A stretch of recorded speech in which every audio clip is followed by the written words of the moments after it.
Jean, l'un des 12, disait à Jésus: Maître, nous avons vu quelqu'un chasser des esprits mauvais en ton nom. Nous avons voulu l'en empêcher, car il n'est pas de ceux qui nous suivent. Jésus répondit: Ne l'empêchez pas, car celui qui fait un miracle en mon nom ne peut pas aussitôt après mal parler de moi. Celui qui n'est pas contre nous est pour nous, et celui qui vous donnera un verre d'eau au nom de votre appartenance au Christ.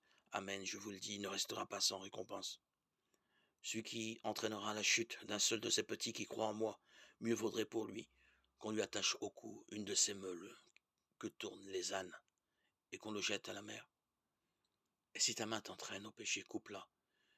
Il vaut mieux entrer manchot dans la vie éternelle que d'être jeté avec tes deux mains dans la géhenne, là où le feu ne s'éteint pas.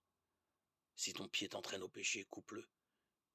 Il vaut mieux entrer estropié dans la vie éternelle que d'être jeté avec tes deux pieds dans la géhenne.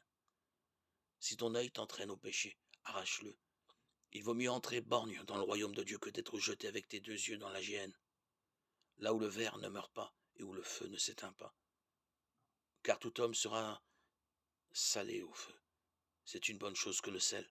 Mais si le sel cesse d'être du sel, avec quoi allez-vous lui rendre sa force?